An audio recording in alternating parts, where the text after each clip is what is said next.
one and only Bob Burke. Bob and I go way back when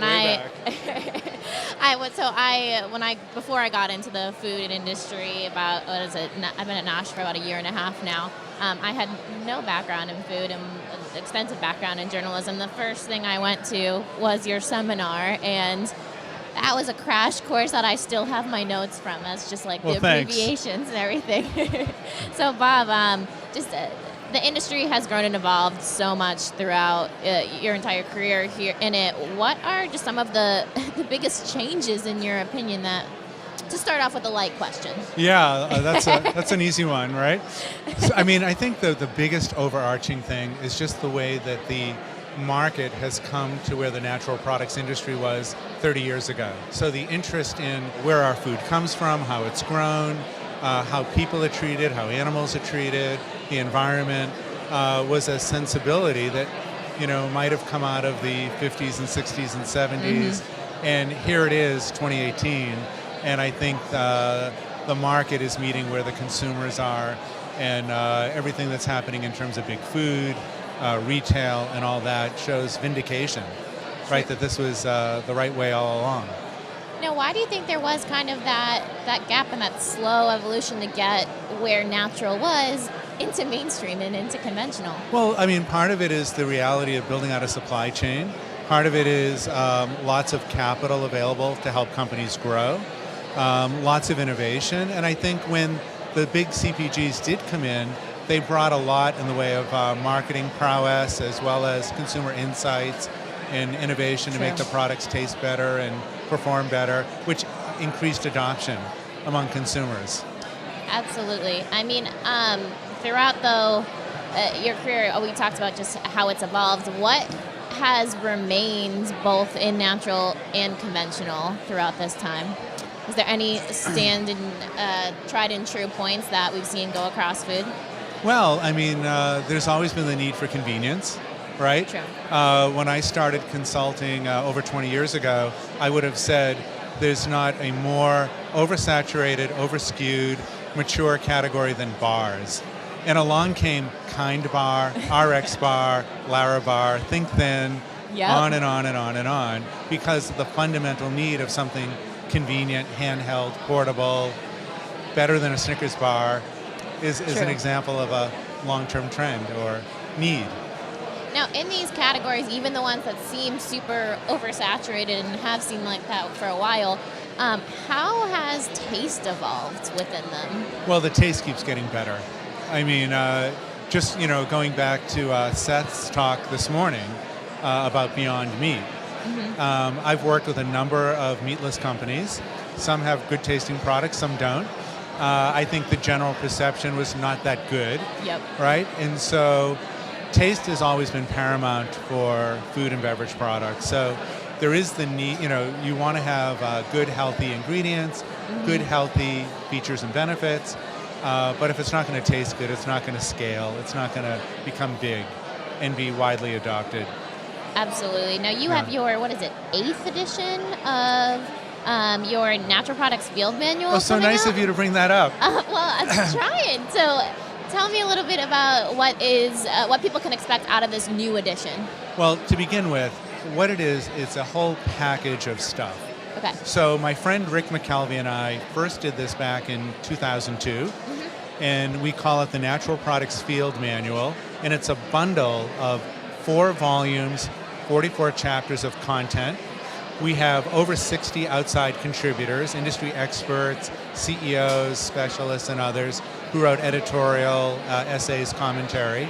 We have a flash drive with databases of stores, brokers, distributors, budget models, all kinds of great content. On top of it, $100,000, $100,000 in money-saving coupons. Nice. So things like spins data, service providers like Betsy McGinn, who's speaking later on e-commerce, branding firms, law firms, other things, ingredient suppliers, and so on. And then I bundle a half-day consulting with it. So we've sold these to early-stage companies, mid-stage, large CPGs, leading business schools like Harvard Business School, USC Business School, other consultants. So a pretty wide variety of companies over the years. So this packaged with your different talks throughout the year, packaged with your overall consulting, you interact with a ton of entrepreneurs at all different stages of their businesses. Yes. What is the most common question that you get from early stage entrepreneurs who are coming in the industry, and what do you tell them?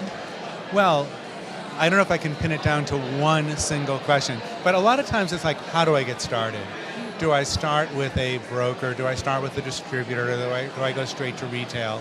And first of all, the way the whole path to market has changed in the last few years, most companies can start online or even direct to consumer without necessarily finding that beachhead customer.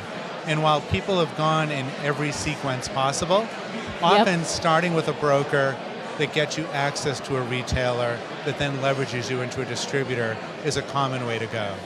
And so that's something that comes up a lot. Just understanding whether their pricing and gross margins hold water so they don't dig themselves into a deep hole. A lot of brands are rambunctious. They're eager just to get out there and we'll figure it out as we go. And sometimes that's disaster. And so, stepping back a little and making sure you've done a little bit of homework and you've got a good foundation is, obviously good for everyone. Now, what's the most common mistake that you see brands and entrepreneurs make in that first year? It's letting their distribution get ahead of their sell-through. So, meaning, what we will often tell companies is really understand what does it take to sell off the shelf, what's the right price point, case pack, size, messaging, where you fit in the category, and see evidence of sell-through. And the most common mistake is letting their distribution get ahead of that.